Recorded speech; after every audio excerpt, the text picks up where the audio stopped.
Hello, happy Friday. It's BowTieSecurityGuy here. One of the questions I get asked pretty much all the time is what certificates to get or what should they focus on. Um, there's lots of certs that people look for in jobs, right? Your CISSP is a certificate that is added specifically to a job to make sure that they don't get new people. Because you can't really get a CISSP unless you have sponsorship or 5 years of experience within cybersecurity to even take the test.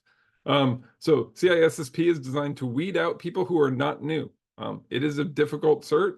It's about 2 inches deep and 10 miles long, as far as the knowledge that you're going to learn. The other one is Security Plus. That's added to most entry-level roles to make sure that people have done the basics to kind of get into security and kind of learn. I think right now, if you look on like Indeed or other platforms, you'll see, or even LinkedIn, you'll see thousands of jobs that say Security Plus because it's just a core understanding of security that we would like people to have. It's also not very expensive. It's like 150 bucks. Maybe it's more. I have no idea. Inflation's crazy, and I haven't done a certificate that was paid in a very long time.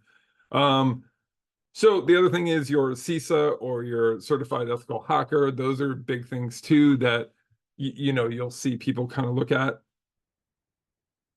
Those are your core kind of top ones that people want to see on an actual resume, but it's not going to get you the job. It's going to get you the interview, but really it's up to you to sell yourself during that job and your passion and what you're excited about. So when you're chasing certificates, don't necessarily chase something that's like, I just need this because everybody has it. Instead, focus on areas that you want to be in within cyber. So let's say for me, I wanted to be an IoT person when I was going for the IoT role. So I got my IoT specialization certificate from, I think it was Coursera, I don't remember. Really cool certificate. You get to do a capstone project, build some IoT devices, really learn the ins and outs of IoT. So it was great for me, but it was going towards a goal, right? So if you're looking to be a SOC analyst, I would recommend Splunk Essentials. I would do the AWS, entry-level cert. All of those are free, and they give you a good core understanding of platforms that you're going to use regularly within business. The other thing too is I would do anything that you can get your hands on that seems interesting that doesn't cost anything. ISC Squared has an amazing free certificate. So does Google for cybersecurity.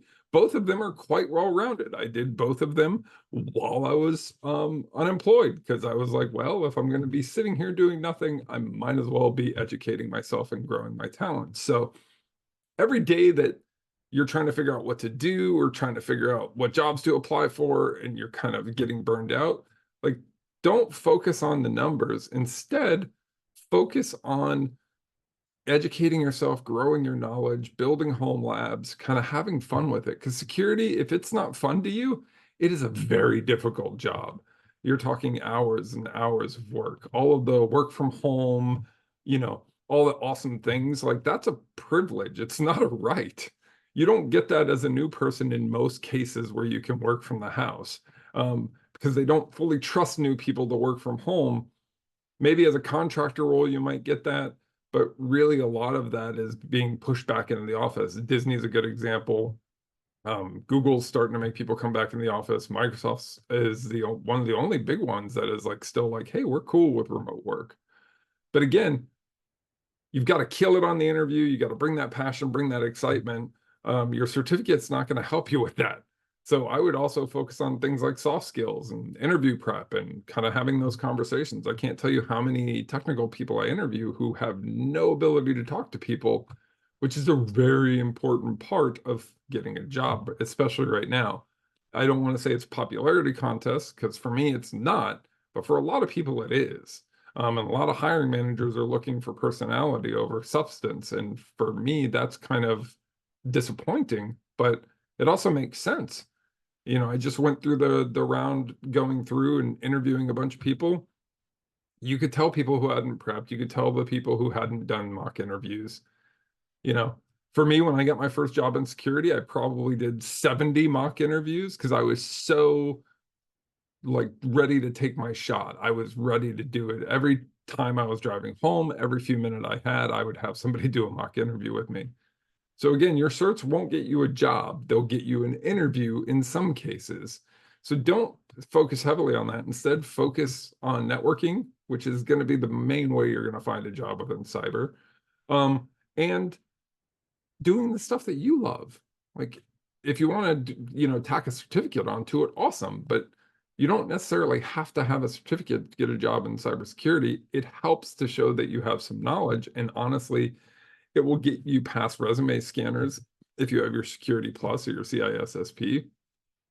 Other than that, though, to me, certificates have very limited value because that knowledge is almost instantly out of your head. It's designed to be memorized for a very short amount of time, and then you lose most of it.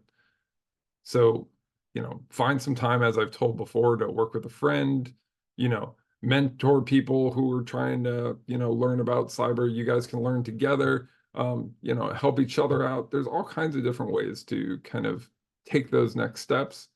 And of course, if you need a mentor, feel free to reach out to me. I'm happy to chat with you. But that's all I got for today. Have a great weekend and good luck out there.